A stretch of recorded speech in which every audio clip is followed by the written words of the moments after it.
28년 후를 보고 왔습니다. 최대한 스포 없이 리뷰해보도록 하겠습니다. 바로 가시죠.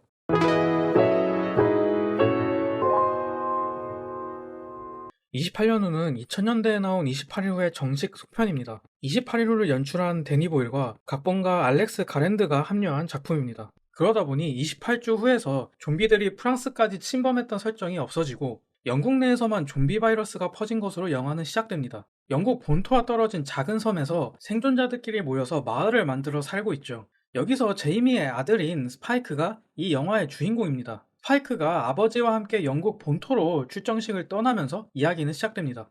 보통 우리는 좀비 영화를 생각하면 두 가지 방향성을 생각을 합니다. 하나는 유머를 곁들인 것과 나머지 하나는 공포적인 요소를 강화한 것. 이번 28년 후는 전작과 마찬가지로 공포적인 요소에 집중을 합니다. 특히 초반부 스파이크의 첫 출정식은 굉장히 스타일리시한 연출과 공포를 굉장히 잘 살립니다. 여기서 데니 보일 감독의 특징이 두드러지게 보여줍니다. 데니 보일 감독 특유의 빠른 컷 편집은 지루함을 느낄 수가 없게 만드는데요. 점프 컷과 NG 컷처럼 보이는 정지 컷들을 섞어서 인물의 불안정한 상태를 표현하는 건 연출력이 미쳤다고밖에 말을 못합니다. 그러다 보니 인서트 컷들을 활용해서 긴장감을 부추기는 방식이 오히려 평범하게 느껴질 정도였습니다. 초반부 스파이크와 제이미가 화살로 좀비들을 사냥할 때 게임과 같은 연출이 나오는데 이를 한번 자세히 보시면 굉장히 재밌으실 겁니다. 보통 액션에 대한 리액션의 연출은 카메라가 정지돼서 맞은 장면을 보여주고 넘어가지만 여기서는 게임과 같은 신박한 연출을 보여줍니다. 전체적으로 영화는 스토리도 꽤 괜찮습니다. 스토리 자체가 깔끔합니다. 군더더기가 별로 없습니다. 기승전결이 잘 짜여진 작품이죠. 28일 후에서 좀비가 달리고 동물을 통해서 감염이 된다는 설정은 좀비 영화에서 새로운 패러다임을 만들어줬었습니다. 지금 봐도 신선하죠. 하지만 이번 영화에서는 28일 후처럼 새로운 패러다임을 제시하는 수준까지는 아닙니다만 지금까지 나왔던 좀비 영화의 설정들을 잘 사용합니다. 2000년대 후반에 데드 시리즈에서 나왔던 진화하는 좀비의 설정을 여기서는 굉장히 잘 써먹죠. 특히 이 부분에서 영화 프레데터의 오마주가 딱하니 나와서 개인적으로 굉장히 즐겁게 봤습니다. 그리고 저는 좀비 영화에서 느린 좀비만의 공포를 좋아하는데 여기 이번 영화에서도 느린 좀비의 설정을 갖고 와 그것만의 공포감을 또 보여주긴 합니다. 또한 28일 후보다 더 동물들을 잘 사용하죠.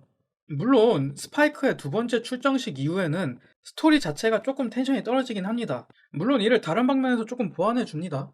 하지만 아무래도 그 부분이 많이 아쉬운 부분이라면은 아쉽다고 할 수 있겠죠. 마지막으로 엔딩과 오프닝이 조금 기운 빠지게 만듭니다. 이 엔딩과 오프닝이 서로 어느 정도 연결점이 있는데 그러다 보니 조금 많이 아쉽습니다. 그 부분이. 그리고 어떻게 보면 좀비 세상이기에 이해할 수 있는 인물이 나옵니다. 이 인물에 대해 호불호가 조금 있을 수 있을 것 같습니다. 저는 개인적으로 이 인물의 사고방식에 대해 크게 와닿지가 않다 보니 이 인물의 설정에 대해 몰입을 하기가 조금 힘들었습니다.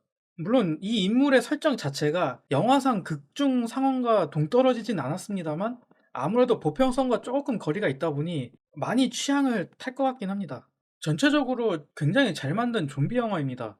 데니 보일 감독만의 연출력이 돋보이지만 사실 후반부 들어가서는 조금 많이 줄어드는 게 아쉬운 부분이죠.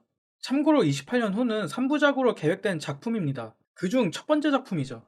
보다 보면 뭔가 다음 작품에 대한 예고편 같은 느낌이 듭니다만 영화 자체적으로 기승전결은 잘 짜여져 있습니다. 하지만 영화를 다 보고 나면 속편이 기대되게 만들죠. 전체적으로 재밌지만 그만큼 아쉬운 점도 있는 작품입니다.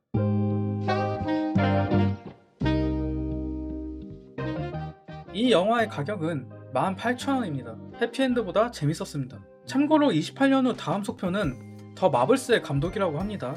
참 고민이 됩니다. 어떻게 보면 기대감보다 우려가 더 커진 느낌입니다. 이상 다음 리뷰에서 뵙겠습니다.